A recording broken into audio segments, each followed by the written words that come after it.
He was born into a world of magic, but he didn't have any magical skills of his own, so he decided he was going to become the strongest magician by taking out every monster in the dungeon with his sword. The story starts with this dude named Will living in a world where magic is like the holy grail, but damn, my man got the short end of the stick because he ain't got no magical talent. Still, they enrolled his ass in one of them fancy-ass academies, but the problem is how the hell is a dude with zero magic gonna make it in a university like this?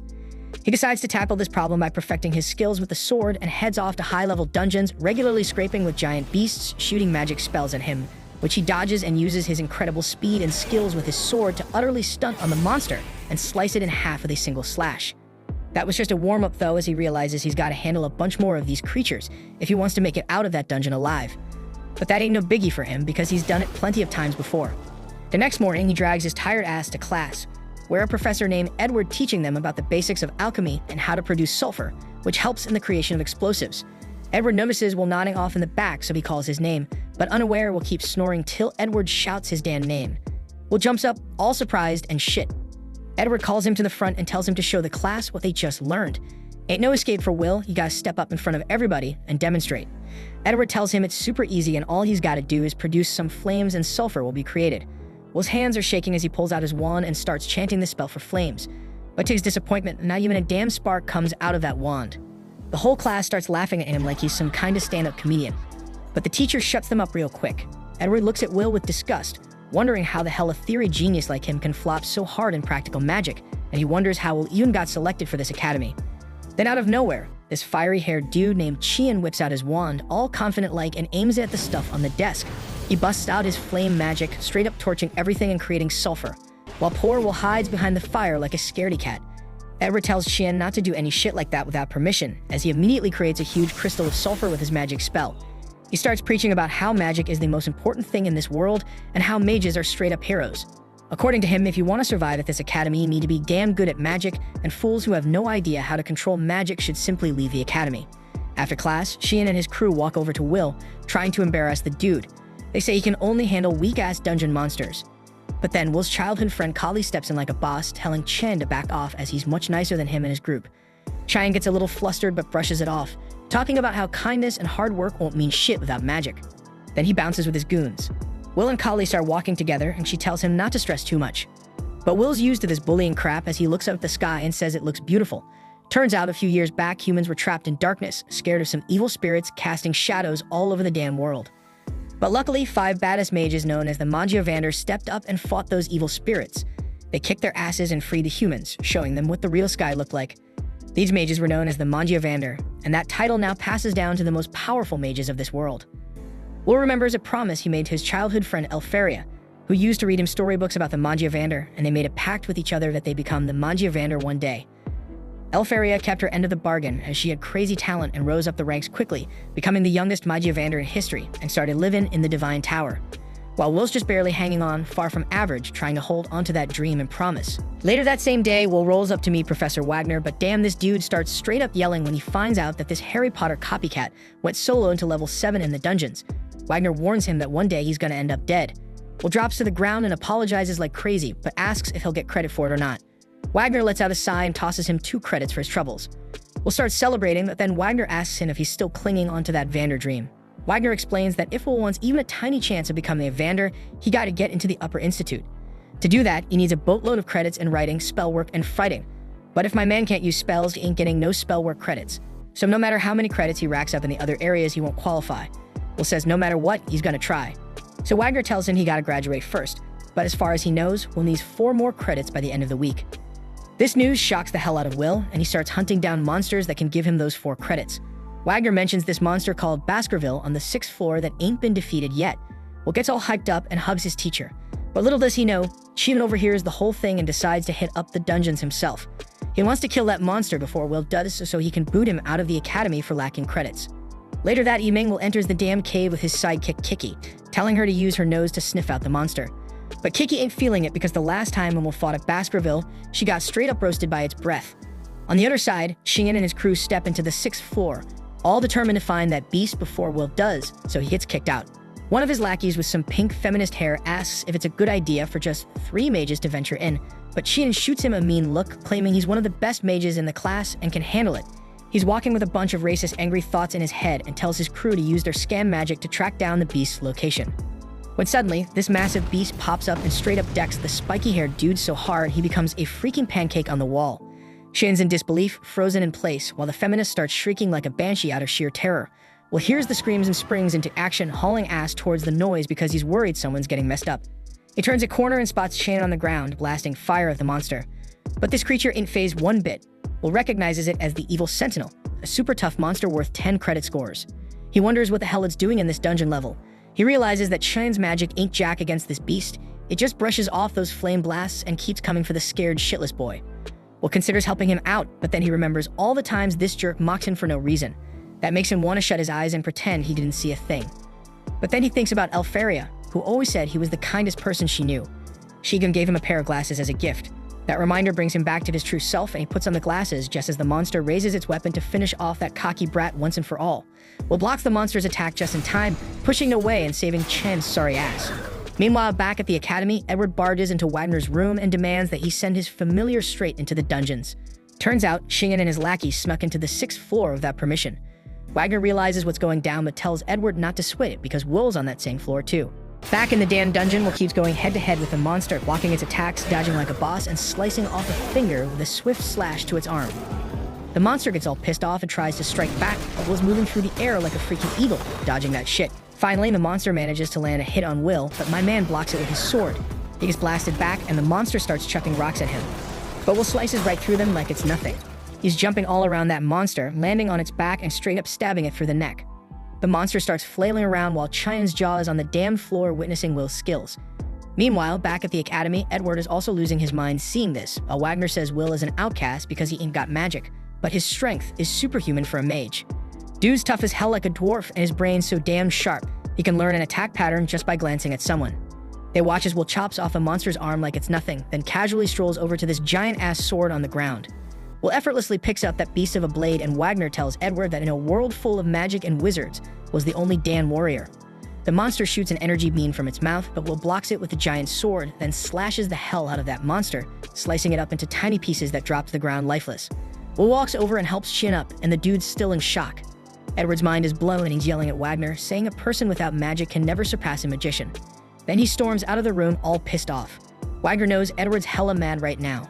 But he also knows that Will's story is gonna become a freaking legend as he will turn the whole damn world upside down by making Wistoria, the only place where a wand and a sword meet.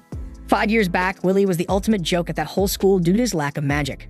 And apparently the only reason they even let his sorry ass enroll in the school was because he was tight with Elfaria. But once she became the Magiavander, the school didn't need to fake being nice to him anymore. Willie had to put up with all that shade, but it didn't stop him from hustling hard to graduate no matter what. Wagner rolled with Willie to see the headmistress, and no doubt she had her doubts about whether Willie had what it takes for this school. But once she hands him a sword and puts him to the test, Willie straight up counters every single one of her fire spells in a split second. She's blown away and says Willie can stay in the school. Wagner's hella surprised because he didn't think it would be so damn easy to convince her. Willie ain't got no magic, but the headmistress thinks it'll be a blast having someone like Willie around. Willie asks the headmistress if he can roll with Elfaria again if he gets strong enough, and she tells him straight up he's gotta grind like crazy and not let any challenges shake him.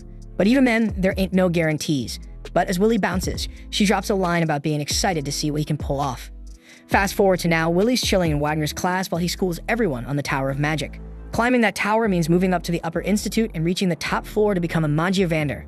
Right now, there are 2 ways to become a Magiavander. Either come up with some new mind-blowing magic or rack up over 7,000 credits in this school. But let's keep it real, creating new magic is hella rare, so most students focus on earning credits. But since this is a remedial class, everyone in here is on the verge of flunking out, especially Willie. Once the classes wrap up, Kali links up with Willie and asks how he's holding up because Wagner's remedial classes are notorious for being strict as hell. Willie agrees that Wagner don't play around, but honestly, he's grateful that Wagner even bothers with remedial classes because most professors wouldn't give a damn. As they turn the corner, they catch some commotion going down, so they eavesdrop and hear Chian's crew giving him mad props for taking down the evil sentinel. They ain't questioning how he survived, but word is, when Mars woke up, all he saw was Chian standing tall next to a defeated evil sentinel. That means Chian must have straight up whooped its ass. Everybody is thinking Chian's the bomb for taking down that mega powerful evil sentinel. But deep down, Chian knows he's fronting because it was actually Willie who wrecked that monster. Just when Chian spots Willie strolling by, he takes that as a personal insult. So he marches up to Willie and starts throwing hands, trying to start a fight all over again. But now it's way harder for Chian to see Willie as some weakling because he knows Willie could straight up knock him out with one hit, but he's just choosing not to. Cheyenne lets go of Willie's jacket and leaves, not saying a damn word. Once Cheyenne's gone, Kali asks Willie what the hell went down between them because something definitely went down. At the same damn time, Edward busts into Headmistress Cauldron's office like he owns the place, demanding that Willie get expelled pronto. Cauldron asks why Edward suddenly wants to expel Willie out of the blue.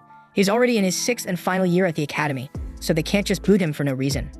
Edward trying to argue that Willie can't stay in the school because he's a warrior, not a mage, and he ain't having no one without magic trying to outshine the mages.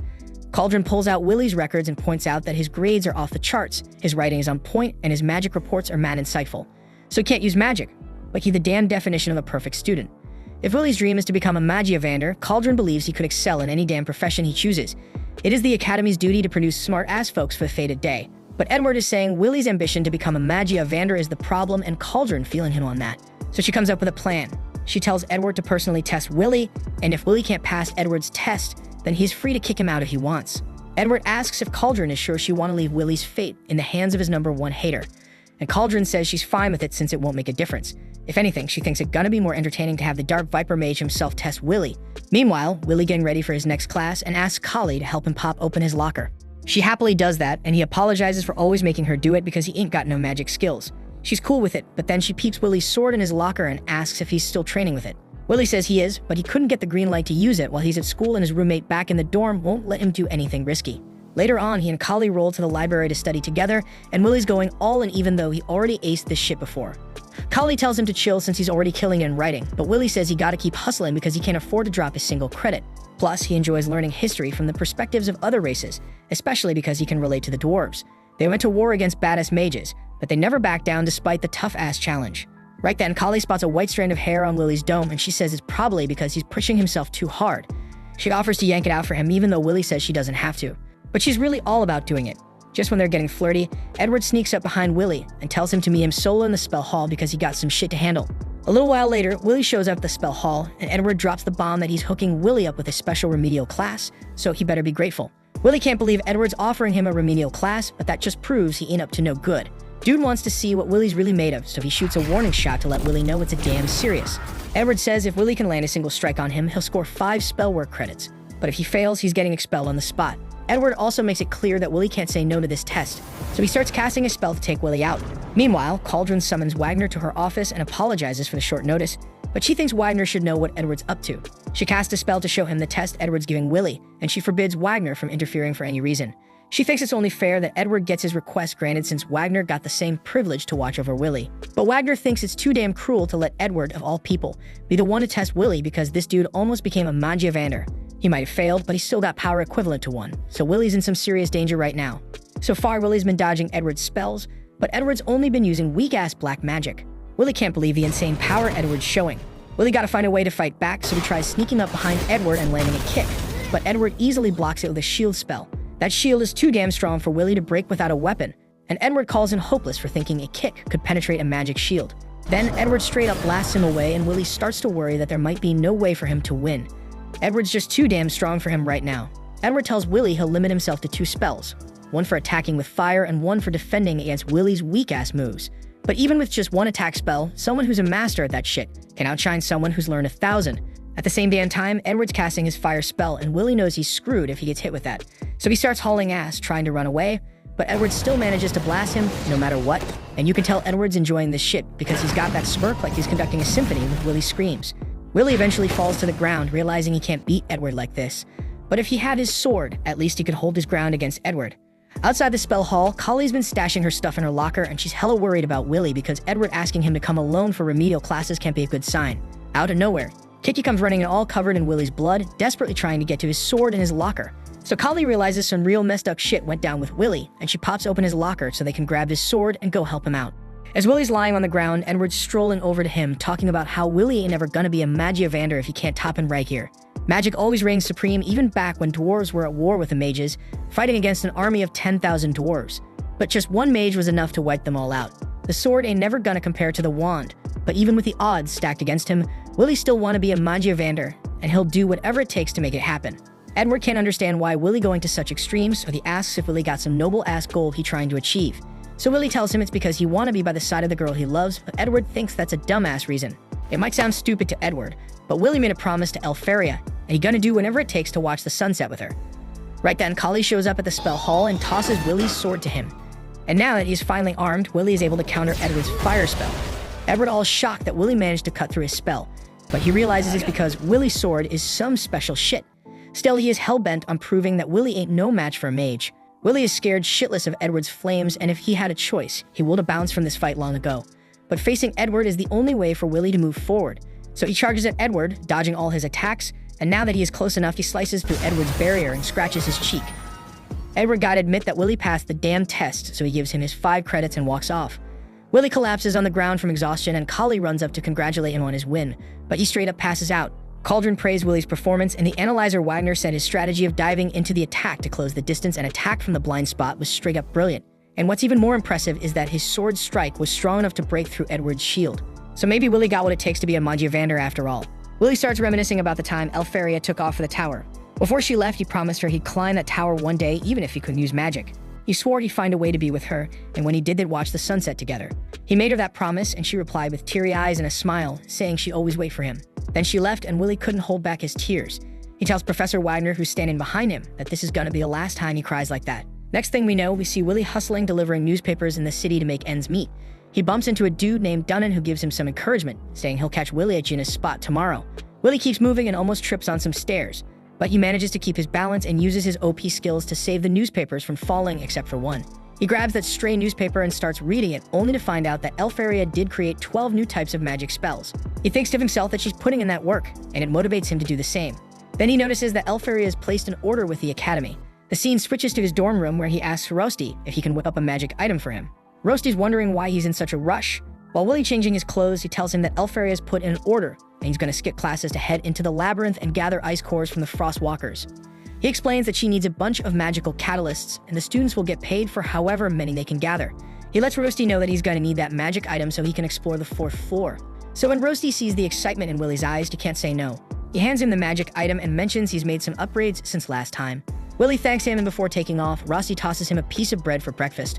Later on, he explains how the mage Queen Mercedes once said that everything comes from the dungeon, and she encouraged everyone to conquer it by using their knowledge. So we got Willie making his way to the 4th floor of the dungeon, and he peeps a bunch of students going at it with the frost walkers. He figures it's all because of Elfaria's orders, and he's impressed by how she can rally so many folks with just one command. He spots Shin in the mix too, blasting the frost walkers with his fire spells.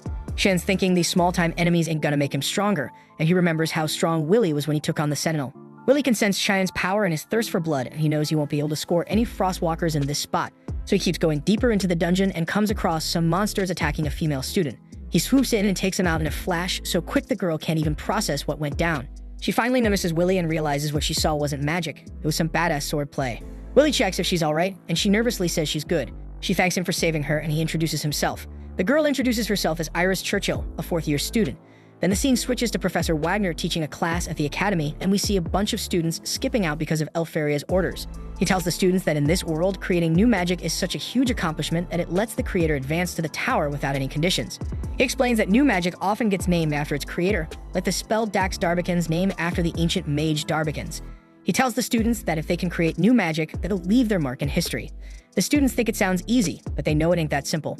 Rose brings up the news they read earlier about Elfaria creating 12 new spells, saying it must be mind-blowing. The professor says it's an unprecedented achievement that nobody else has done, and Elfaria might just be the greatest mage in the history of the Dan world because of it. The whole class starts wondering if this means ice magic is the top dog now, and they start thinking about joining the ice faction. Kali thinks Willie's childhood friend is amazing, and the whole academy's buzzing because of her. And Rose can't help but wonder if she's feeling jealous of Elfaria, because she's afraid Willie might be taken away by her. Kali gets all worked up hearing that, and the professor gives them a scolding for causing a commotion. Kali starts wondering if Willie went to the dungeon today just for Elfaria's sake. Meanwhile, back in the dungeon, Iris realizes that Willie's the bookworm with no magical skills she's heard about. Willie feels a bit offended by that, and he learns that Iris is a 4th-year student. He starts thinking if his lack of magic talent bothers her, but she tells him without a care that she can't look down on her savior. She says he might not be able to use magic, but he's got his own talent, and she respects that. Willie's confused by her laid-back attitude towards him, and he wonders if she's here because of Elfaria's orders too. Iris confirms it and says she wants to help out Magiavander and do her part in holding up the sky. Willie explains that what Iris said ain't no exaggeration. He goes on to say that the folks in this world have never seen the real sky.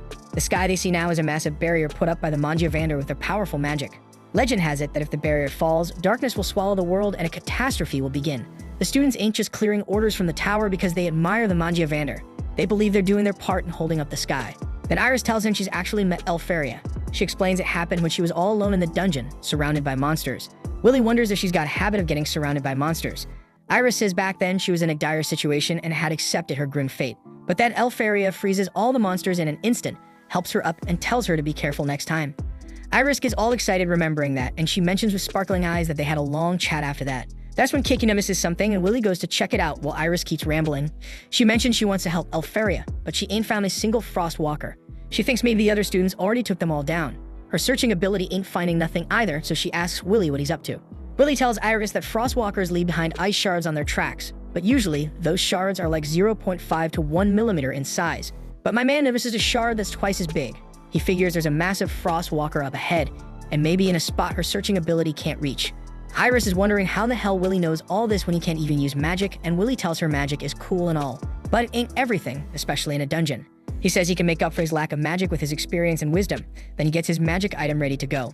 But suddenly Willie peeps that the Frostwalker is chilling on the freaking ceiling, and my man saves Iris when it tries to attack them. Turns out this ain't just any Frostwalker, it's a Frost Rex. And Iris breaks it down for us, saying these beasts are like advanced versions of Frostwalkers. The monster starts whirling at them, and Iris lets it slip that this bad boy is worth 6 credits, and it's the boss of the floor they are on. So this monster starts throwing beams at them, but Willie is dodging them like a boss with Iris right beside him.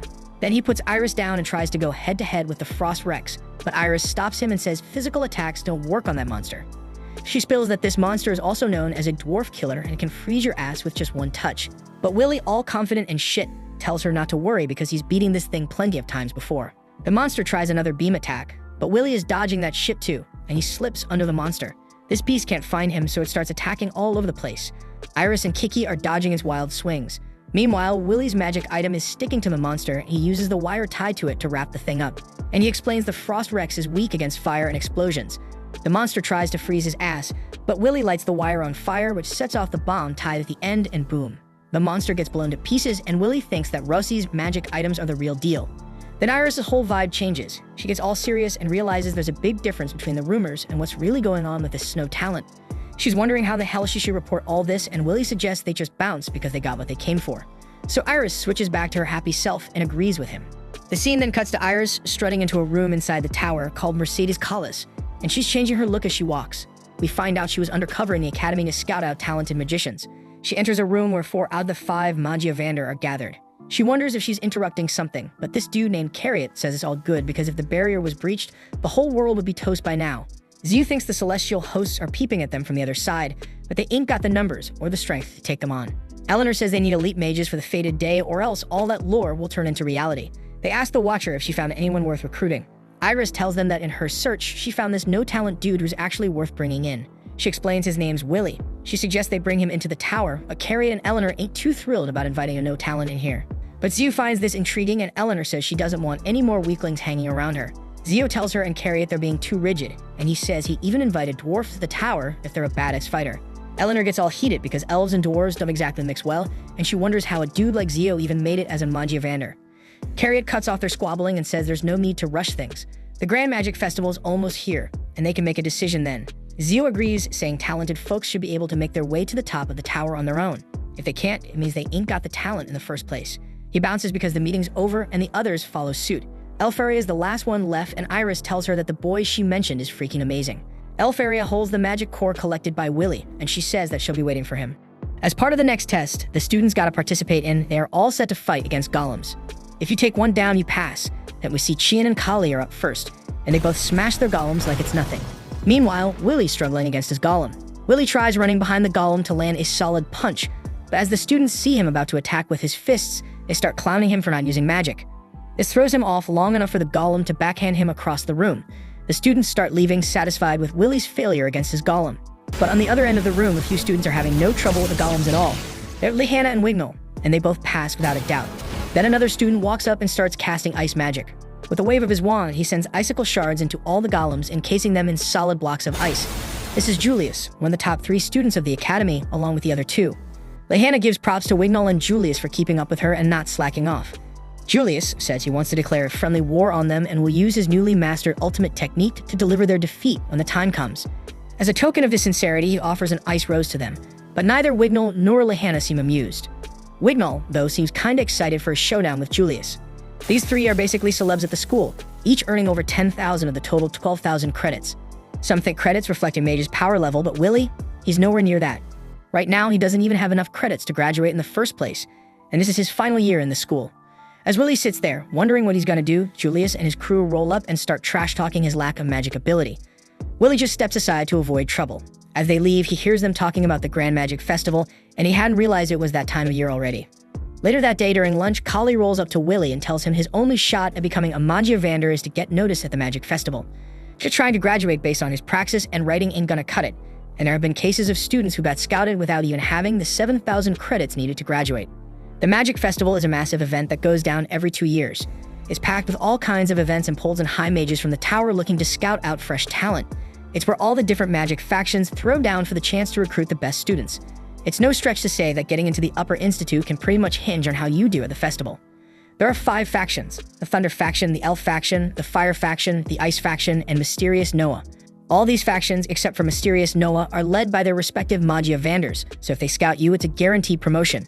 Willie doesn't think he's got a shot at getting chosen since he's already failing. To even get noticed, he'd need some kinda amazing magic that would blow the high mages away. And while he's right about that, there are still other ways to get scouted. Kali has heard rumors that Watchers might show up looking for talent, but Willie figures Watchers are just a fairy tale.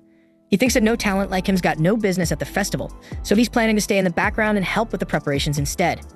Kali believes Willie could totally change how people see him if he entered the festival this year and showed what he's got, but Willie's still not into the idea.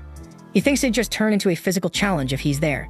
He tried entering the festival back in his second year and got booed off the stage for using physical attacks. He's still reeling from that embarrassment, so he's not keen on doing it again. Students all over the school are grinding hard for the festival, and Kali reminds Willie that besides the high mages, there will be plenty of scouts from the capital too.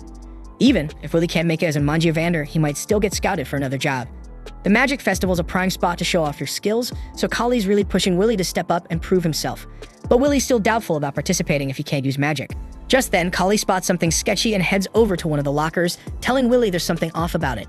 It's hidden pretty well, but she can sense a barrier there. Willie asks if she's sure it's not just a locking spell for the locker. But Kali can tell the barrier is made to block sound and obstruct sight. She could crack it with her magic, but that might be troublesome, so she asks Kiki to take care of it instead. Once Kiki breaks the barrier, they find a secret staircase behind the lockers that leads to an underground gambling den. A bunch of students are down there betting on who'll come out on top the Magic Festival. Kali finds it messed up that the students turned their locker room into an illegal gambling ring, but then Willie notices Cheyenne standing across from them. He's surprised to see him there since Cheyenne doesn't seem like the type who enjoys betting. Cheyenne gets defensive and starts yelling at Willie to mind his own business, but Kali steps in and warns Cheyenne that if he starts a fight with Willie for no reason, she'll make sure he regrets it. Cheyenne backs off, so Willie asks him again what he's doing here since he's not part of the betting crowd. Cheyenne doesn't feel the need to answer Willie's questions, but it's definitely not like he's here to see if people are betting on him. And he definitely isn't upset that no one thinks he has a chance of winning, even though he's the 4th best student in the school. Sure, the top 3 students might have slightly more credits than him, but Cheyenne's credit score is in the high 9,000s. The only reason he ranks lower is because he failed a writing test once. Since then, he's been working a lot harder to make up for the lost credits and catch up. But his magic skills are still on par with Lehanna and the others, so he's just as likely to win at the festival as any of them, although he doesn't get why he's trying to justify himself to Willie. After that, the rest of the day goes on like usual. Once classes are over, Willie gets up to leave. But before he goes, then Kali catches him and asks if he's free after school because she'd love to hang out even if it's just going into the dungeon together. But unfortunately, Willie's got work tonight, so he can't hang with her today. Willie's working in Jenna's restaurant on the outskirts of town, hustling as a waiter. He's got a tray full of food and drinks, which he brings over to Donnan. Donnan's feeling bad for Willie. Dude's juggling a crazy schedule. Willie's at the crack of dawn delivering newspapers, spends his days in classes, and then wraps up his day working at Jenna's spot. It's a tough life, but Willie's got no choice. He didn't score the school scholarship, so he's got to foot the bill himself. Donnan mentions he heard the Grand Magic Festival is coming up soon and throws out the idea that Willie could participate. Willie's not having it, though he's not down for another round of public humiliation. Then Gina from the kitchen shouts at Willie to get back to work and calls out how Rosty's busting his ass harder than he is. Rosty's also working as a waiter tonight, but he's only doing it as a favor for Willie. It's a madhouse tonight since one of Gina's workers bailed, and all that extra work is going to pile up on Willie unless Gina hires someone else soon. When the dinner rush dies down, Willie and Rosty are elbow deep in dishes. Rosty asks Willie if he's really cool with working here because the pay from the dwarves isn't exactly top-notch. Willie could easily hit up Wagner to help him find a better paying job, but he doesn't want to bother Wagner too much. Plus, he actually enjoys working here. The people are real, caring, and they treat him well, so Willie respects them a lot. Just when things are going smoothly, Julius rolls into the restaurant clearly just to be a jerk. The minute he walks in, he starts raving about the restaurant and the dwarves working there. Julius spots Willie and can't help but laugh, making nasty remarks about how a loser like Willie is only fit to hang out with barbarians like dwarves. This ticks Donnan off, but the other dwarves hold him back. There's no way they can afford a clash with a mage.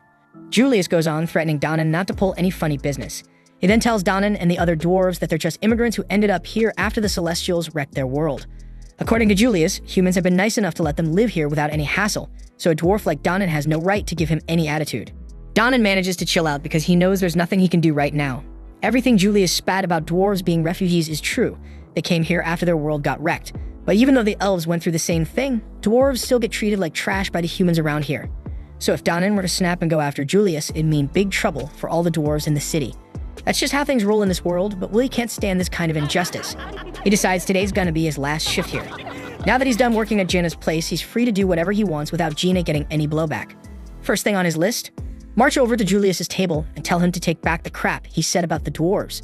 Dwarves bust their butts and made the best of tough situations, so Julius has zero right to call them barbarians. Julius, however, couldn't care less about the dwarves or their struggles. He just kicks his plate of food at Willie and signals his two lackeys to get up and rough him up. They don't realize that tossing a plate counts as assault, so anything Willie does from now on is totally self-defense. Willie grabs the two guys by their shirts and introduces them to the floor in a major way. Julius catches a slice of the action and ends up getting his clothes pissed, which is a major hit to his pride. He's not about to let Willie get away with this. Things start to get icy as Julius pulls out his wand and goes on the attack. Willie has to dodge Julius's ice spells, but without his sword and trapped in a tight space, Julius eventually corners him with ice and pins him to the wall. Julius strides up, ready to freeze Willie solid, while Roasty's on edge, almost ready to jump in and save him. But Julius wants to see Willie beg for his life before he makes his move. Willie's eyes, though, show no fear, so Julius decides to switch things up. Instead of freezing Willie here, he's going to save the humiliation for the Magic Festival. He wants to make Willie look bad in front of the whole school. Willie agrees to face off with Julius at the festival, and Julius throws down the gauntlet. If he wins, Willie's out of school for good. But if Willie wins, he wants an apology from Julius for dissing all the dwarves. The day of the Grand Magic Festival finally arrives, and you can feel the buzz in the air. Everyone's hyped to see what these students are capable of. The Fire Faction Scout is on edge, telling his crew to keep an eye out for a rising star, because you never know who might have what it takes to become a Magiavander. The first big showdown is the Dragon Races, and Kali is absolutely killing it, leading the pack like it's nothing. But it's not just the race that's got people talking. The crowd is glued to the action, and there's a bunch of recruiters here too, both from the tower and beyond, all hungry to snag the top talent the school has to offer. Kali takes the win in record time as expected. And next up is Crown Attack, and it looks like Chayan's getting in on the action. He's feeling pretty good, especially since Kali personally asked him to join her team. Finally, she's seen how awesome he is and wants to team up. No more dealing with that scrub, Willie. But just as Shin steps into the training room, he's floored to find Willie there too.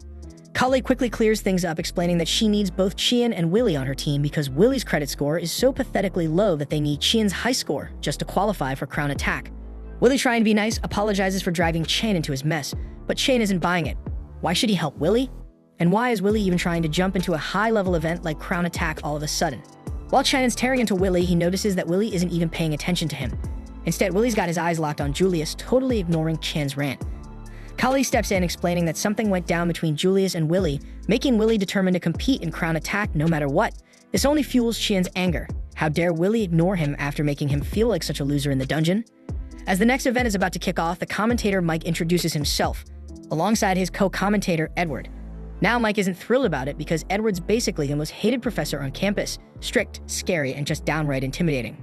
Honestly, Mike's half convinced Edward might take him out before the festival's over, but hey, the show must go on. So Mike gets the crowd hyped for the main event of the day, the Crown Attack. Then a spell is cast over the stadium, transforming it into an epic battle map. There's a volcano zone, a marshland zone, a badlands zone, a grassland zone, and a wood zone. Unlike the other events, the Crown Attack is a team showdown, with squads of 3 competing against each other. All the teams start on the outer edge of the field, fighting their way to the central stadium. In the middle of the stadium sits a giant crown, and the first team to grab it wins. But don't think it's that easy. The entire field is rigged with traps of every kind. Teams can take the shortest path to the stadium, but they can also mess with the other teams along the way, so this is going to be the most intense battle royale of the festival. Edward chimes in, reminding everyone that the event was designed as a practical test of how well teams can handle a dungeon raid together. But let's be real, nobody's here for teamwork. They're all here to see the top students go head-to-head. And if by chance there were an illegal gambling ring at the school, which of course there totally isn't, Wignall's team would be the top bet. Meanwhile, on the other end of the betting spectrum, the team with the least love is the one led by Willie. The students start laughing at Willie for daring to think he could compete in an event like the Crown Attack, but Willie isn't losing confidence this time. As the participants head to their designated start locations, Wagner is shocked to see that Willie is serious about competing. He tries talking Willie out of it, but Willie's mind was made up from the beginning, so nothing Wagner says can stop him. Willie apologizes for not listening to Wagner, but even if it makes him the laughingstock of the school, this is one competition he's determined to win, no matter what. Willie then walks away and Wagner accepts that there's no talking Willie out of this. He reminds Willie that he was warned about the risk involved, so if things go south, Willie has no one to blame but himself. With all the students in position, the Crown Attack event officially begins. As students rush forward and Julius's team is the first to run into some of the traps laid out on the battlefield. As they approach, the cubes activate and form an army of golems standing in Julius's way. With so many golems in one place, it would easily become an insurmountable obstacle for many students. However, Willie charges forward at full speed, showing no signs of slowing down. The students mock him for trying to break through the golem swarm when he can't use magic and couldn't even beat a single golem during practice. But Willie keeps running toward the golems, and before he attacks, he signals to Kali, who casts a spell to create a magic gauntlet for him. With it, Willie absolutely demolishes all the golems in his path. The jaws of all the spectators drop as they witness Willie's capabilities, but Wagner had expected something like this to happen. As long as Willie attacks using a magic gauntlet, he can do significant damage, even without his sword. And since Kali made the gauntlet, it's technically not against the rules either. Against every prediction and all the illegal betting odds, Willie is the first to successfully make it through the golem horde, and he's heading straight for the crown now.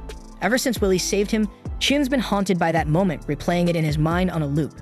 To him, it was one of his worst failures, and honestly, he'd rather have died than face that kind of humiliation. That's why he's been busting his ass to get stronger, pushing his body to the limit with every ounce of strength he can muster. But despite all his effort, Willie's still outclassing him, even without magic. Now in the Crown Attack, Willie and his crew have taken a massive lead, with the goal of reaching the stadium and snagging the crown. If the other competitors don't step it up, they're gonna be left eating dust. Willie hits the Badlands zone, and as soon as he arrives, more cube traps activate, firing rock bullets at him and his team. As the bullets rain down, Willie doesn't even flinch. He slams his gauntlet into the ground, creating a rock wall that blocks the bullets. Then, without missing a beat, he leaps forward and calls for Kali's help again. She casts a spell, summoning a dozen swords for Willie, which he uses like a pro, launching them as projectiles to obliterate the cubes in his path. Mike's hyped as he announces that Willie's team has breezed through the Badlands without breaking a sweat. Their teamwork is on point, though let's be real, Sheen hasn't exactly been pulling his weight. The haters in the crowd, the ones who bet against Willie, try to downplay his skills, saying Kali's magic is doing all the work. Sure, her magic plays a role, but let's not forget, it's Willie's technique that makes those weapons lethal. Even the scouts are starting to take note of Willie's insane ability to detect and counter traps. And as much as Edward might not want to admit it, even he has to respect Willie's grind. All those hours Willie spent in the dungeons have honed his movements to near perfection, and his reflexes are so sharp he can exploit the tiniest openings. Meanwhile, one of the other teams, too caught up in their hate for Willie, ends up falling right into a flower trap and gets eaten alive. The other teams are struggling with the same traps along the path, but despite all the brutal obstacles, Willie and his team are still holding the lead. The tournament events are causing a huge stir at the stadium, so much so that even Julius, who's not even nearby, can hear the commotion. Curious, he asks his teammates for an update on the event's progress. They quickly cast a detect spell to check on the competition. Turns out, Willie is way out in front with a massive lead. Julius's team knows they need to act fast or Julius might actually lose. But Julius doesn't seem too fazed. He's already got a plan in mind to deal with Willie personally. Meanwhile, Willie and his crew have just reached the final area before the arena, Enchanted Woods. Willie is leading the charge and triggers a bunch of magic circles all at once and quickly realizes he's caught in a chain circle trap. But Willie's not sweating it. He's already got the perfect counter up his sleeve. If all these spells are about to go off together, he'll just make them take each other out. He starts carving around each magic circle, adding a twist to them, and sure enough, he gets the spells to fire at each other and explode. Mike excitedly announces that Willie has breezed through the forest traps like it was nothing. He can't resist poking at Edward, asking if he has any thoughts since Edward was the mastermind behind that dark magic minefield.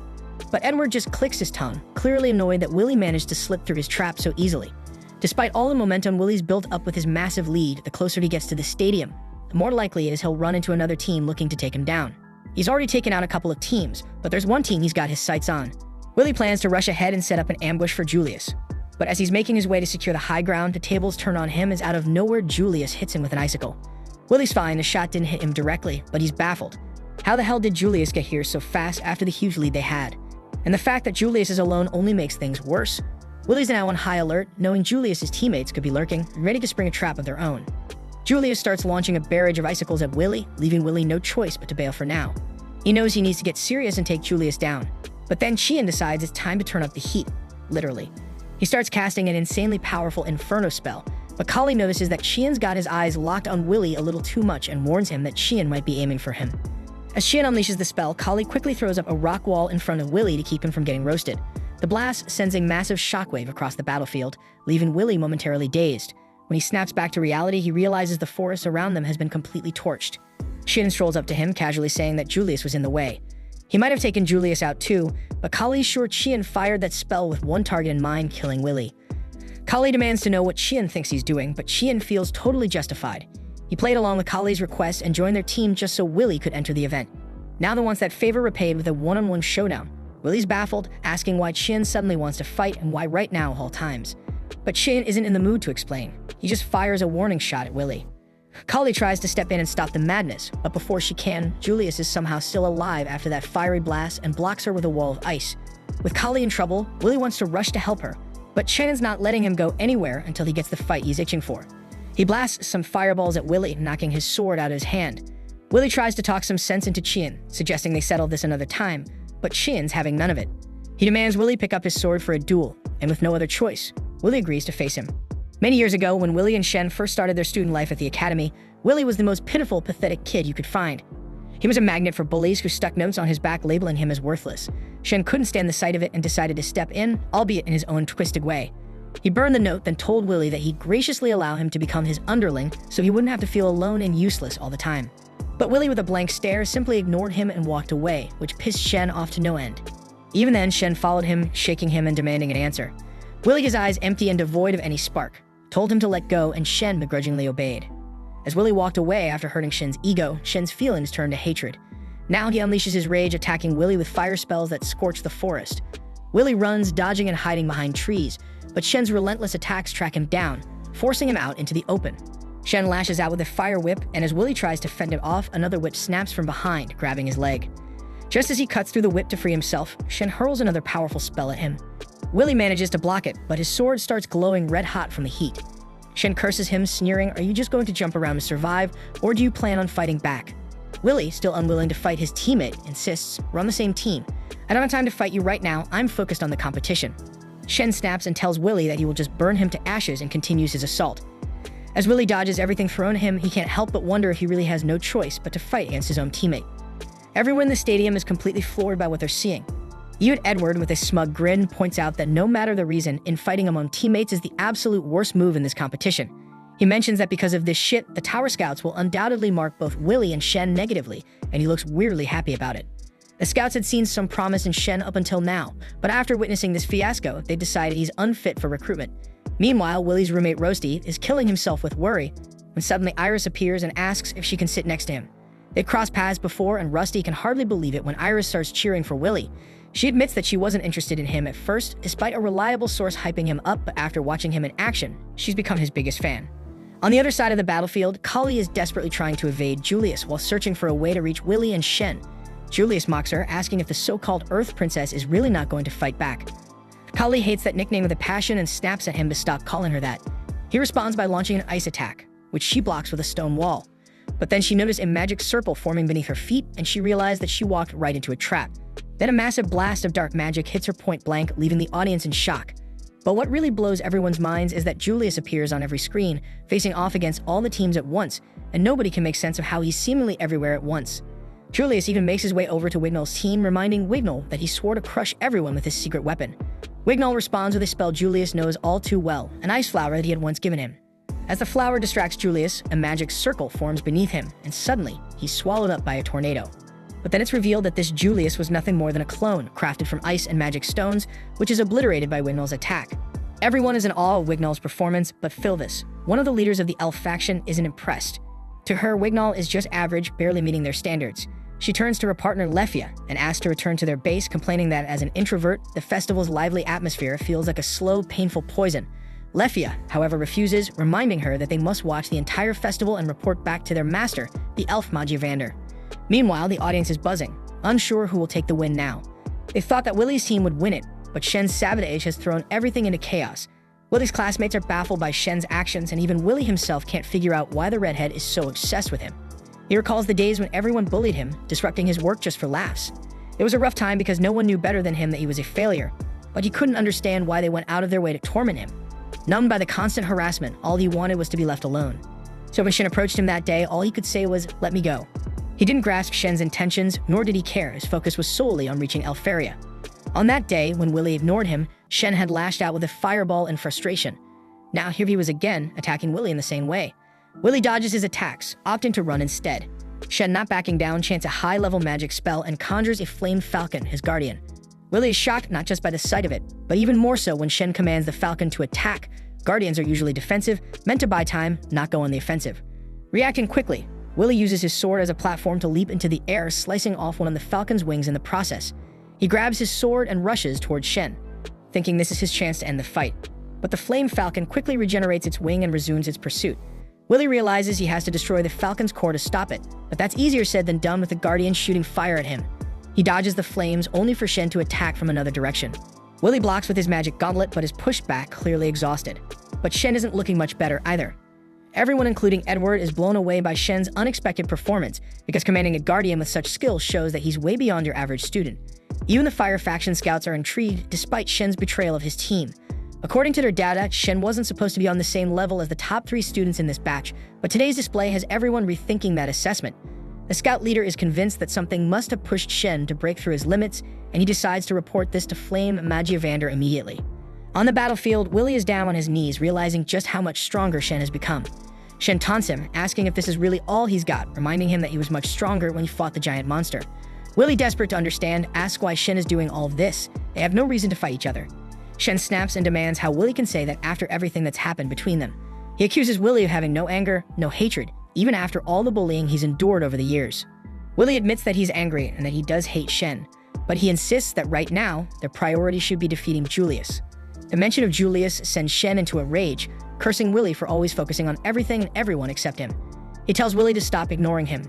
And in that moment, Willie finally understands. He realizes that Shen, in his own twisted way, has acknowledged him and now desperately wants to be acknowledged in return. Willie puts on his action glasses and takes a stance determined to honor Shen's feelings by giving him everything he's got. Shen, seeing Willie finally taking him seriously, is thrilled, so he begins chanting his most powerful spell with the Flame Falcon guarding him. Willie knows he can't get through his attack with any weak-ass attacks, so he decides to watch Shen, closely timing his spell and preparing for the perfect moment to launch his counterattack.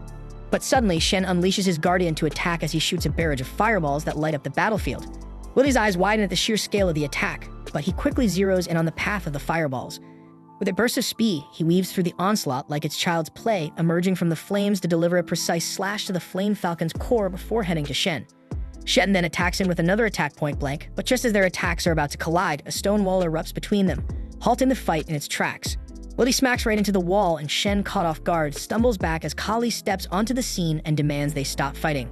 Her clothes in tatters from her battle with Julius, and she proudly announces that she kicked Julius' ass, but that he pulled a vanishing act. Shen, caught off guard, stammers something about decency, blushing as he scolds Kali for her disheveled appearance.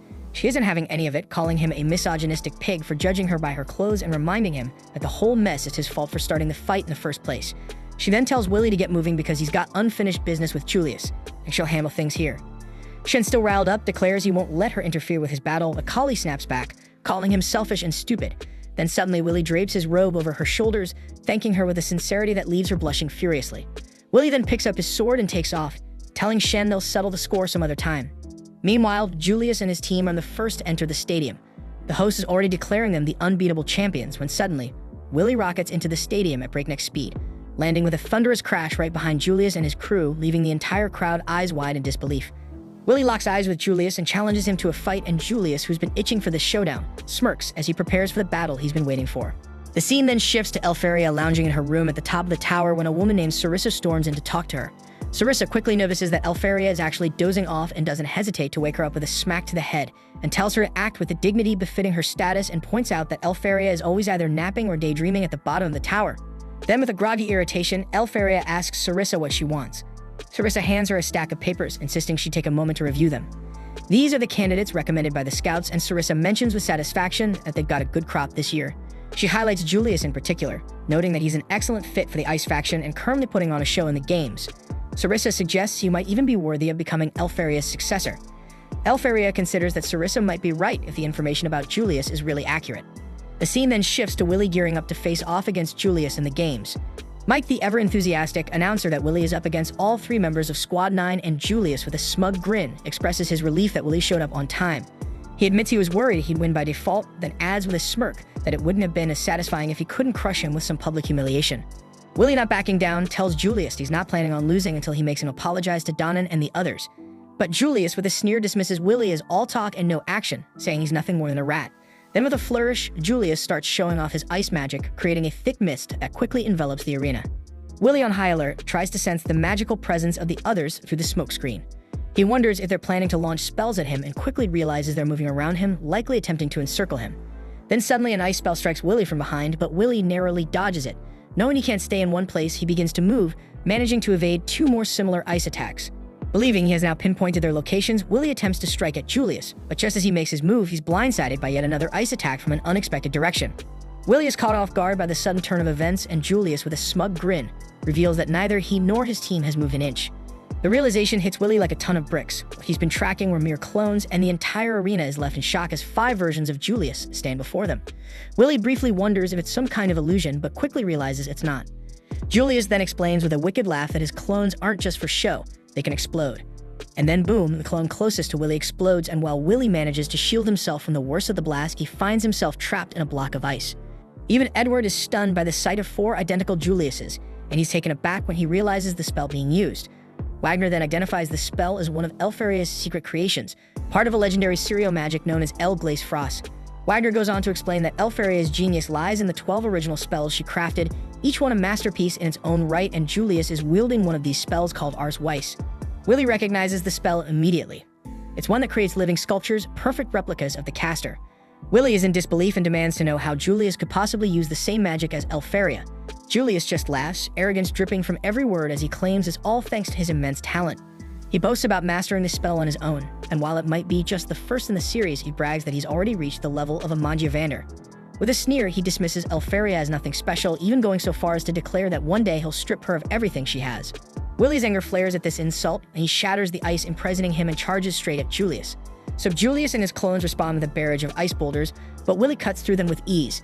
As Julius continues to cast spells, he boasts that he can move his clones at will and even have them cast spells independently.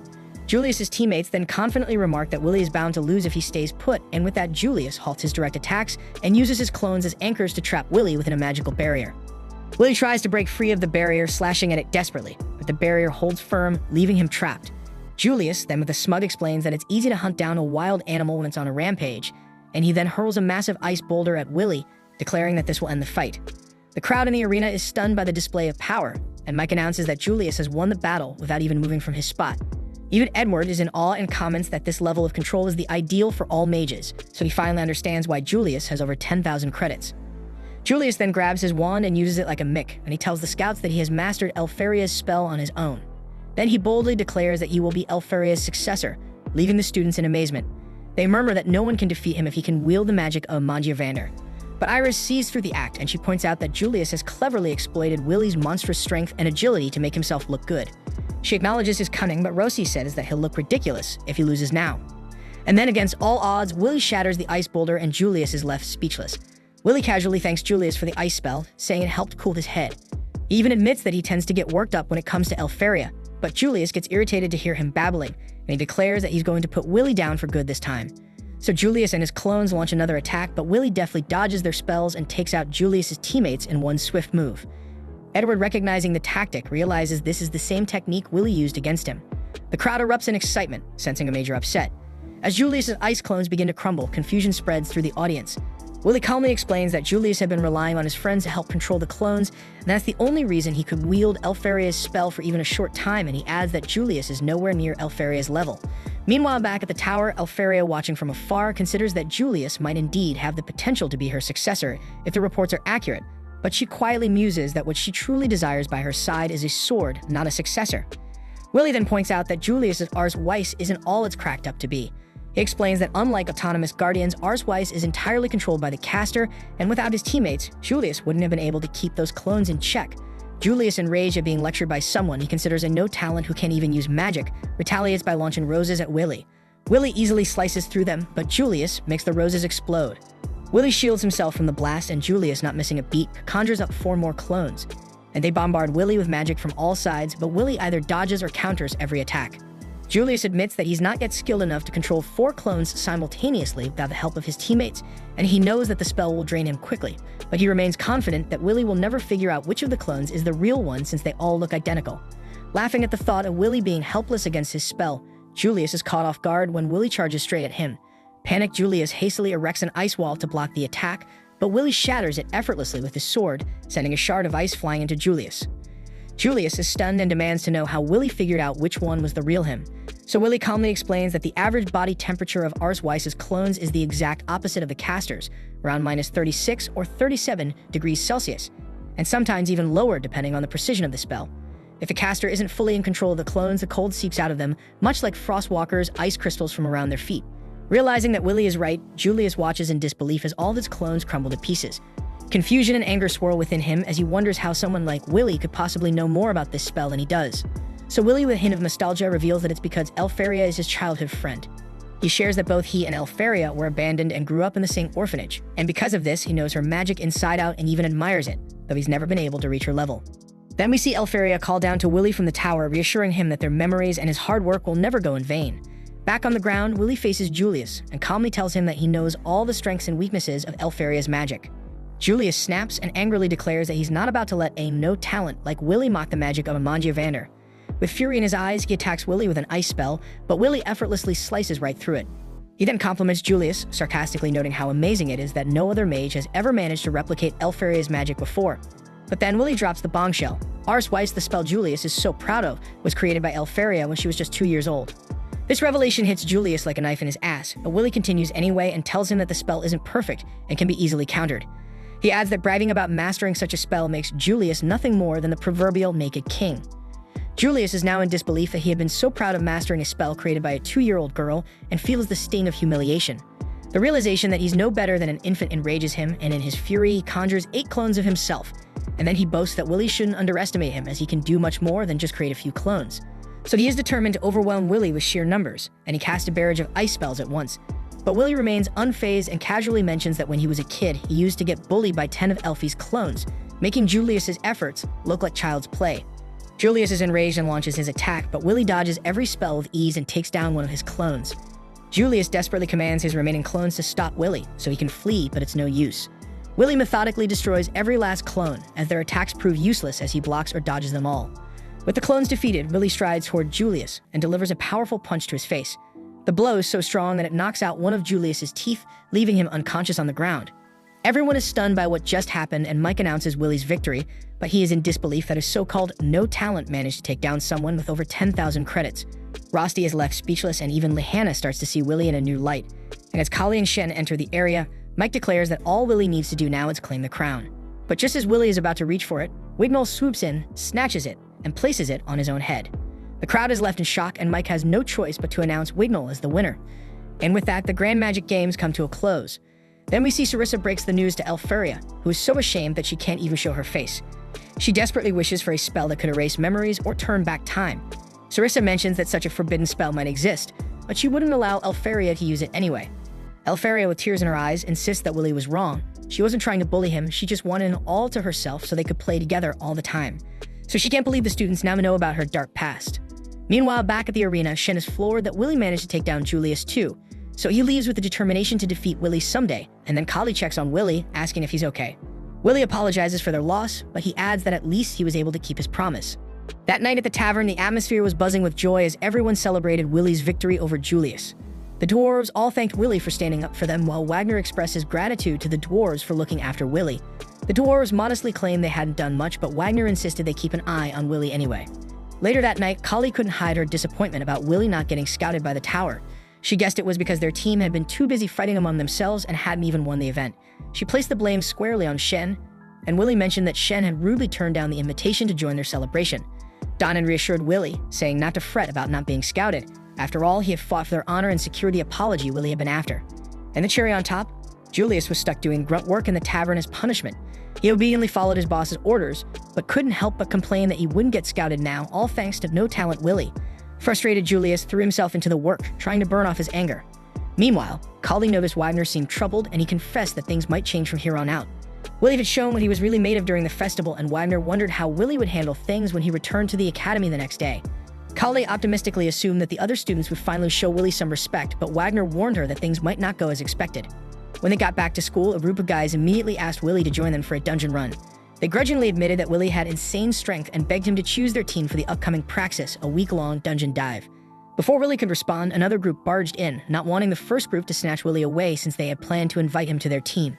More students joined in, and soon Willie was surrounded by requests to team up. Kali called them all shameless for suddenly wanting Willie after years of bullying him. She assumed Willie would feel the same, but she was dead wrong. Willie was thrilled to be in demand. Kali realized she'd lost her grip on him because he'd been starved for friends for too long. When one girl accused Kali of hoarding Willie all to herself and offered to split the dungeon dive credits, Kali stepped in, declaring that Willie couldn't team up with anyone because they already had plans to go shopping. That night, Kali starts freaking out after realizing she might have accidentally set herself up for a date with Willie. Her friend Rose catches on and can't help but tease her about it, but still suggests Kali get ready, even if it's not a real date. Kali reluctantly agrees, and Rose nudges her to wear something cute. Meanwhile, Willie is talking to Rosie about his plans with Kali, explaining that Kali kind of strong-armed him into it by saying they needed to buy gear for the Praxis. Rosie is happy to hear that Willie and Kali will be out shopping alone, and his face lights up like a total weirdo. The next day, Kali is anxiously waiting for Willie, determined to turn this little shopping trip into a full-blown date. Her breath catches when she sees Willie, and he immediately compliments her new look, saying she got his heart racing, which sends Kali into a bit of a panic. Just as things start to feel right, they're both caught off guard when Rosie suddenly shows up, apologizing for being late. He introduces himself to Kali, and Willie explains that Rusty insisted on tagging along. Kali is horrified at this sudden twist, while Rusty just smirks, clearly enjoying her discomfort. From that point on, Rusty seems dead set on getting in between Kali and Willie anytime she tries to talk to him. Eventually, Willie notices something's up and asks what's bothering Kali. She bluntly tells him that the way he and Rusty are all buddy-buddy is kind of weird. Willie just laughs it off, saying Rusty is a great guy who likes to stick close to his friends. Rusty, ever the troublemaker, brings over drinks but conveniently doesn't get one for himself, planning to share with Willie. Kali isn't having any of that nonsense and offers to share hers instead. Things start getting tense, and Rusty suggests that Willie go on ahead to get his sword fixed. Kali agrees, adding that the dwarves wouldn't be thrilled to see mages like them at their forge. Clueless to the tension, Willie shrugs and heads off the forge. As soon as he's out of sight, Kali cuts to the chase, demanding to know why Rusty won't just leave Willie alone for 5 minutes. Rusty doesn't back down and declares that he cares about Willie more than anyone else in the world. The two end up going head-to-head, bickering over who's actually closer to Willie. Back with Willie, he finally starts to wonder if his friends might actually hate each other. Just then, out of nowhere, Lehana swoops in to talk to him. Lehana, also known as Miss Perfect, is someone who stands way above the crowd, and a complete opposite of Willie in every sense. Willie's a bit puzzled, wondering what she could possibly want, but Lehana simply tells him to follow her. He trails behind her all the way to some mysterious house, where he finds a group of the Academy's top students gathered. It's the final term of their last year, which means it's time for the all-student praxis, and Lehana drops the bombshell that she wants to form a party with the 5 of them. Julius and Shen look like they've just seen a ghost and can't fathom why Lehana would invite Willie of all people. Willie knows all too well that these two probably hate him the most. Seeing his terrified face, Lehana mistakes it for hesitation and assumes he's turning down her offer, confirming to Willie that she's a bit of an airhead. Not one to be ignored, Shen furiously charges over to confront Willie. But before he can make a scene, Wigmel flexes his powerful magic and completely changes their surroundings. He smilingly points out that mages are far from the barbaric nature of the dwarves, which shuts Shen up real quick. Wigmel's magic is no ordinary trick. It's illusion magic, a rare form that conjures up fantastical landscapes, a skill only the elves possess. As things settle down, Wigmel turns his attention back to Lehana, wanting to hear what else she has to say. Lehana then explains that her goal is simple, to form a party for the dungeon dive. She wants to team up with the 4 strongest mages and the one person who stood out the most at the festival. She believes Willie has something they lack, something that could give them an edge in the dungeon. Julius immediately disagrees, arguing that Willie can't use search magic and would just slow them down. Shen, having recently been in a party with Willie, is quick to say he doesn't want to go through that mess again. Wigmel chimes in, pointing out that Julius and Shen are just bitter about losing to Willie, but Willie still feels insulted. Wigmel spells out what they refuse to see. Willie has the brute strength of a dwarf and the agility of a beast. Sure, his fighting style might not be elegant, but his swords still manage to beat both of their wands. Julius isn't having it and snaps back that Wigmel is still trailing behind Lehana in credits. Wigmel takes this as even more reason to respect Lehana's judgment. If she sees potential in Willie, then he's willing to respect this so-called no talent. That's more than can be said for the 2 other guys, which of course gets them even more riled up. Lehana then drops her real reason. She wants to harness all their power to rise up the tower as the top student. She craves fame, honor, and a brighter future. Although she got scouted at the festival and secured a guaranteed placement after graduation, that's not nearly enough for her.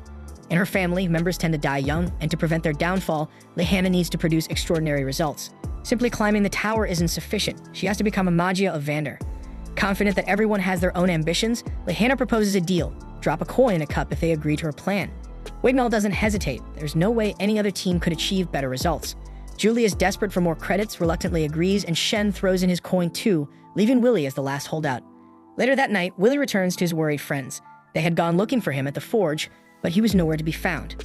Looking unusually serious, Willie tells them that he has decided to join Lyanna's party for the practice dungeon dive. The next day, Wagner explains that the practice run will kick off in 10 days. Floors 7 through 10 of the dungeon, which were previously off-limits, are going to be unlocked. This means students will get to face off against level 5 enemies and other high-credit monsters. It's the one chance for students to rack up over 1,000 credits in a single go, so yeah, it's a pretty big deal. But the real jackpot? If they manage to take down any of the floor keepers, they'll earn a massive amount of credits. In theory, they might even secure all their praxis credits in one fell swoop. Edward jumps in with a reality check, warning that there's also a very real chance they could lose their lives. Just last year, 4 students were eaten by monsters. He reminds everyone that playing the hero is a terrible idea and that reckless behavior is strictly forbidden. Even though professors will be stationed nearby, that hasn't stopped fatalities before. As the students head into the dungeon, Lyanna makes it a point to tell Kali she was never invited. Kali shrugs it off, declaring that if Willie's going, she's going too. Rosti couldn't make it, but Willie is glad that Rosie at least geared him up with a load of magical items. The praxis is about to kick off, and students are informed that there are base camps on each floor. They're told that if the lower levels become too dangerous, they should hightail it to safety immediately. With that, the praxis officially begins, and Willie puts on his battle goggles, ready for action. Meanwhile, deeper in the dungeon, someone is given a secret mission to retrieve something. Another figure is there too, and with cold efficiency. This person gruesomely removes a person's head from their body. The scene then cuts to one of Cariad's subordinates, informing him that the date for the all-student praxis has been decided. Cariad, annoyed, tells him there's no need to bother him with every minor detail, and grumbles that he doesn't like being the representative of the Vanders, even temporarily. However, the subordinate Logwell insists there is no other Vander better suited for the role. Cariad then asks if their king still hasn't returned, and learns that he hasn't, so he thinks this is not good, as the barrier is already on the verge of disappearing. Back at the dungeon, everyone rushes in as the all-student practice begins. Willie is determined to make his mark and reach Elfaria. Then, at Lyanna's request, Wignall uses his wind magic to propel their party forward, and they descend to the next floor, but Wignall cushions their descent with a gentle burst of wind magic. They attempt to move ahead, but encounter an entire swarm of crimson ants, so Willie thinks it's his time to shine, knowing that mages are weakest in close-range combat. But just as he prepares to act, Wignall stops him, asking if he knows what Lyanna's family is known for. At that moment, Lyanna charges at the monsters with lightning-fast speed, swiftly taking them all out using her lightning magic. And after she finished the ants, Wignall explains that the Wenzas is a family of knights, and Lyanna is a rare type of mage who specializes in close combat magic. Lyanna then tells the group it would be troublesome to compete with other parties for credits, so they need to get at it quickly. Willie then recalls that Professor Wagner once asked him if he knew which magic is the most important in the dungeon. Since Willie didn't know the answer, Wagner had explained that it's Search Magic, a common spell used to detect enemies and anomalies. For mages who venture into dungeons, it's the most basic and essential spell. Back in the present, we see Willie and the others battling the remaining crimson ants. The others are so quick to take them out that Willie struggles to do anything, and then he realizes he can't locate the enemies in time, and the range of their search spells is wider than his detection skills. So he thinks that at this rate, they'll wipe out all the monsters before he even has a chance to engage. Finally, he manages to defeat one of the monsters, but Wignall then uses his wind magic to wipe out all the remaining creatures in the vicinity. He remarks that Willie is more of a deadweight than he expected, questioning Lyanna's decision to invite him to their party, and stating that Willie can't even serve as a shield. Lyanna defends Willie, saying he simply hasn't had the chance to prove himself yet, but will show his true worth when facing 5 or more enemies. She admits she hopes she is right and mentions that he's probably stronger than he seems, so it's fine if he's a bit of a deadweight right now. Julius then absorbs the magical traces of the defeated monsters into his wand and reminds Lyanna that he had warned her that those who can't use search magic will only get in their way. Willie explains that by absorbing these traces, the wand stores a record of the battle, allowing the Academy to verify the monsters killed and calculate the number of credits to award. As the others prepare to leave, Willie lags behind to pick up drop items. Kali asks them to wait, but they dismiss her, saying there's no need to collect worthless items. Willie quickly catches up once he's done and explains that most people don't want to team up with him because he insists on picking up drops unlike others. Kali asks Willie if he's okay, and he assures her that he is, admitting that he expected something like this to happen from the start. He tells her that he'll try his best to help the team in other ways, but he knows he won't be much use against the tougher monsters they might face deeper in the dungeon. They continue pressing forward, and Willie can't help but think that his teammates are too exceptional, leaving him without any opportunity to prove himself. He realizes that at this rate, he will end up as nothing but a burden. Then after a few hours, Lehana notes that it's already been a day since the praxis began and suggests they take a break. But Julius is uneasy about resting in the middle of the dungeon and says he'd feel more secure with some protection. So in response, Wignall erects a fiery wall around them. Kali wonders if it's illusion magic, and after touching the flames, Willie confirms that it is, and he notices that the mere sight of the fire is keeping monsters at bay. Lehana then asks Willie to hand out the rations she gave him, so Willie distributes the rations. But when he tries to give Wignall his portion, Wignall stops him from getting closer. He tells Willie to leave his rations on the ground, explaining that he only allows those he deems worthy to touch him. Kali calls out Wignall for being so rude, but Wignall claims he is above everyone else because he is an elf and declares that Lehana is the only one he considers worthy among them. Willie stops Kali from arguing and tells her that elves have their own customs and beliefs, and it doesn't bother him. He then explains that like the dwarves, the elves also came to this land from another world, but they are a magical race. Though they can be a bit snobbish and tend to associate only with their kind, they possess greater magical abilities than most mages, and their queen is also one of the Magiavanders. After they finish eating, Lehana lays out her plan for everyone. She explains that their number one priority is to defeat the luminous Neighboress, which is worth 110 credits. It's the only one of its kind and serves as the floor keeper of the 10th floor. Willie thinks that this is the most credits they can earn from a single monster during the praxis, and the others mention that it's not uncommon for mages to be killed while facing it. They refer to it as the boss of the all-student praxis. Lehana then tells them that she assembled this party specifically to take down this creature, and she is confident they have the ability to defeat it and wants to prove it to the tower. Wignall asks if it's wise to ignore the other monsters they encounter along the way and head straight for the final boss. Lehana clarifies that she wants them to conserve their magic so they are in the best shape when they confront the beast, and she adds that they can always deal with the smaller monsters later and informs everyone that they should take the shortest route to the 10th floor. Willie realizes he has only managed to collect 5 credits so far, which isn't nearly enough. Though he feels a bit apprehensive about facing a floor keeper, he decides not to back down. Elsewhere, we see a guy from earlier named Headless, and his partner asks if he has dealt with the people upstairs. Headless shows that he has, mentioning they were getting on his nerves. Meanwhile, Willie and the others continue their exploration. When they reach a lower floor, they notice a large number of monster corpses scattered around. Julius wonders if another party has been there, but they find it unlikely, as they took the fastest route and didn't stop at any base camps. They are certain no other students could have made it there before them. But upon inspecting the corpses, Willie notices there is no sign of magic being used. The monsters appear to have been torn apart by brute force. Lehana then spots Neighboress's room up ahead, and the group proceeds down there. Willie notices that the dungeon is eerily quiet, and they are shocked to find Neighboress's corpse already lying in the room. They all use search skills, and they detect faint traces still lingering, and Lehana observes that the creature was killed just moments ago. Willie then recalls Worker's words. Search is powerful, but it's not omnipotent because it struggles to detect crafty traps, and mages can use magic like hide to counter it, and there are also some monsters that can also evade search altogether. Willie then uses his detection skill to sense if anything is nearby and soon realizes there is a monster above them, so he quickly alerts the group. The monster attacks, and Willie tries to block it, but he can't fully deflect the blow. The creature then strikes Wignall with a single swing, knocking him out cold. The mages attempt to launch a counterattack, but the monster shatters the floor beneath them before they can react. Everyone plunges down, and Willie grabs hold of Wignall to shield him as they fall. Students on the floors above feel the tremors from the impact as Willie and Wignall crash down to the 11th floor. Elsewhere, Julius and Shen find themselves on the same floor and are in disbelief. The 11th floor and beyond are considered danger zones, places only high-level mages are expected to survive. Lehana and Kali have also ended up on the 11th floor, but in a different area. Lehana notes that the structure of the labyrinth and the power of the monsters is entirely different from this point onward. Kali then notices that Lehana is bleeding and expresses concern, but Lehana brushes it off, explaining she hit her head on a rock during the fall. She reassures Kali not to worry and insists they need to regroup with the others, as staying alone in this area is too dangerous. Afterward, we see Willie fiercely battling a giant snake monster, battling fiercely, and as he fights, Wignall is lost in a dream about his past. In it, he hears voices taunting him, calling him useless for not even being able to cast an illusion spell, and even Eleanor leaves him, calling him worthless. Wignall then suddenly wakes from the nightmare and notices the corpse of the giant snake lying beside him. Willie is relieved to see him awake, and Wignall shockingly wonders if Willie defeated the monster on his own. Willie then attempts to treat Wignall's injuries, but Wignall pulls away, refusing to let him touch him. Willie calmly tells him that he doesn't care if Wignall hates him or even tries to kill him, but he can't just leave him in this condition, so he pleads with Wignall to at least let him treat his arm. But Wignall insists he can handle it himself, and after Willie hands him the supplies, he begins to bandage his arm. Willie then notices that most of their supplies, including the medical kit, are ruined. He then checks the ground and sees they have 3 sub-weapons left if he includes Rossi's magic items. They also have enough food and water to last 2 days, assuming the others have their own pouches of supplies, but then Willie realizes that under the extreme conditions of the 11th floor, they might only survive for a day at most.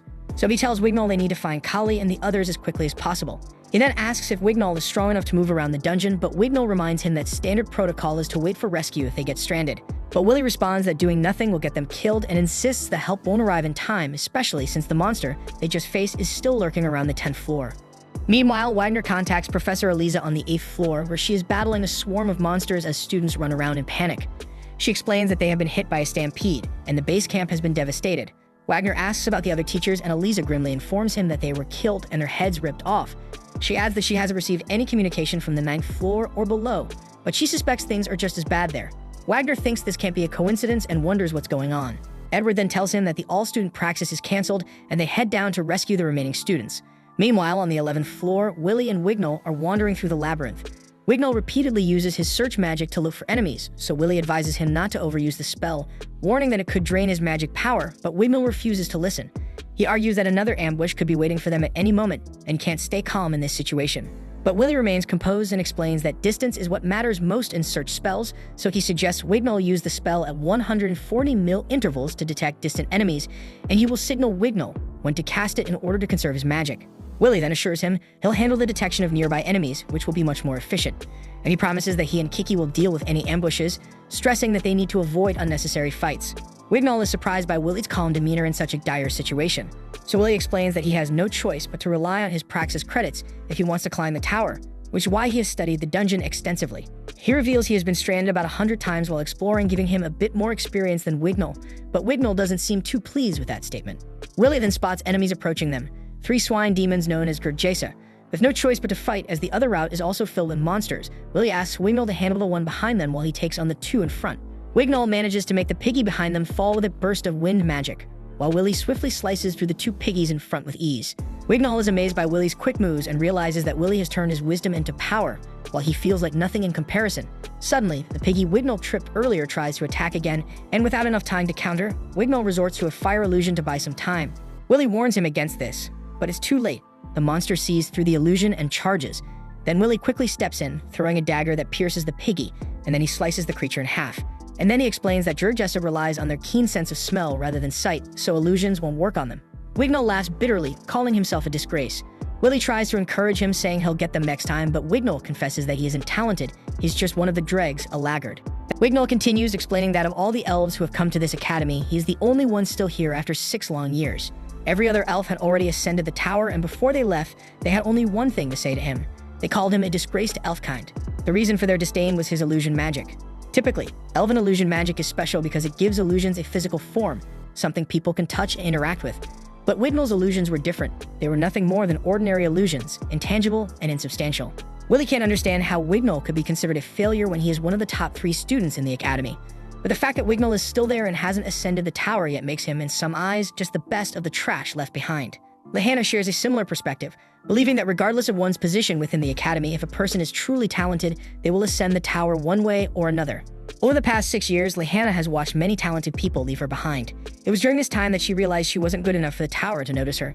Even her title as number 1 at the academy feels meaningless because in the grand scheme of things, the academy is just a small pond in a vast ocean. Only those with true talent can make a name for themselves. Wignall learned this harsh truth early in life, and it came from none other than his childhood friend Eleanor. They grew up together, and Wignall was incredibly fond of her. He wanted to stay by her side forever. But one day, while practicing magic together, Eleanor decided to give it a try. Despite it being her first time ever holding a wand, she wielded magic with extraordinary skill. This exceptional ability marked her as a candidate to become the new elf queen and Magiavander, and she was taken away from Wignall. Determined to catch up, Wignall trained his magic to its absolute limits. But no matter how hard he worked, he remained inferior to his peers. This constant feeling of inadequacy fueled his resentment toward other mages like Willie as he struggled with his own insecurities. Wignall expects Willie to mock him after hearing his story, but instead Willie smiles and tells him that they have more in common than he thought. Wignall, feeling down, tells Willie that he doesn't need to try and comfort him. He believes that in his current state, he would be nothing more than a hindrance, so he's fine with being left behind. But Willie stands up, determined, and tells Wignall he won't leave him behind. He reassures him not to worry about being a burden because in his eyes, Wignall is an incredible elf, so Willie promises to protect him until he can find the strength to stand and fight again. A few minutes later, Wignall and Willie find themselves battling a variety of monsters on this challenging floor. Everything they've encountered so far is level 5 or higher, normally too difficult to handle. Yet Willie is cutting through the monsters with ease as if they were nothing. Once the fight is over, Willie returns to Wignall to check on him. Wignall is confused and asks why Willie would risk his own safety for someone like him, especially when he has no obligation to do so. Willie simply replies that he's doing it because he believes Wignall is a good person. Just then, Willie's senses alert him to something behind them. Wignall asks what it is, and Willie replies that he heard a strange noise. Wignall uses his search magic to scan the area, but he doesn't see anything nearby. That's because the sound wasn't coming from a monster directly. It's the dungeon itself creating a new creature. Wignall and Willie remain vigilant, preparing for whatever may come, but suddenly, a dungeon pimple opens above them and green liquid starts pouring out. Several monsters emerge from the ooze. Willie immediately recognizes the danger and acts fast, launching serval booms to try and kill them before they can fully form and attack. But those monsters known as Balkers are notoriously hard to defeat. They are immune to all physical attacks and highly resistant to most magic. The only thing that can truly affect them is elven illusion magic. Unfortunately, there's no way for Willie or Wignall to run, so Willie turns to Wignall and asks for his help, urging him to lend his strength so they can defeat these monsters together. Wignall begins to panic, breaking down under the pressure. He tells Willie that he can't do it. He knows his illusion magic is flawed, and even if he tries his best, he'll inevitably make a mistake. But Willie remains calm and reassures him, saying it's okay to make mistakes. He reminds Wignall that neither of them are geniuses and errors are just part of the journey, and if they're too afraid to try because of mistakes, they'll never move forward. Wignall warns Willie that if he messes up the illusion magic, Willie could die. But Willie, with unwavering determination, tells him that he won't let himself die. He has a dream to reach the tower and reunite with Elfaria, and until that happens, dying is not an option. Wignall is struck speechless by Willie's conviction. He realizes that unlike him, Willie has never let his perceived inferiority stop him from moving forward, and he finds himself admiring that courage. The Balkers begin their assault, and Willie charges forward to keep them distracted. However, his sword can't harm them, making it clear that Wignall has to act quickly. Taking a deep breath, Wignall raises his wand and casts his spell, desperately hoping it will work this time. But to his horror, his magic has no effect on the Balkers, and he is consumed with the fear that his mistake will cost Willie his life. Just as all the Balkers aim their deadly blasts at Willie, Kiki rushes in and creates a protective shield to save him at the last second. Willie shouts to Wignall, urging him to try again, his voice filled with unwavering belief. Hearing Willie say, "I believe in you," shakes Wignall to his core. No one from his own people ever believed in him, but now that no longer matters, because Willie's belief in him is enough, so he is now determined not to betray that trust and to prove that he can one day catch up to Eleanor. With renewed determination, Wignall finally manages to cast his illusion magic properly, conjuring a vast, dense forest that overwhelms and destroys all the Balkers. Willie, overjoyed, watches as Wignall's magic succeeds, but as he turns around, he sees Wignall kneeling on the ground. Wignall humbly formally apologizes to Willie for his rude behavior earlier, and he admits he now realizes that Willie is truly a warrior worthy of respect. Willie smiles warmly and says he has always respected Wignall as well. Extending his hand, Willie offers a gesture of friendship, and they shake hands, solidifying their newfound bond. Afterward, Willie pulls out a magic map crafted by Roasty. With a few drops of the user's blood, it can automatically create a detailed map of the surrounding area. Meanwhile, Kiki remains alert, still remembering Kali and Shen's scent, and as long as there are traces of them, she'll be able to track them down.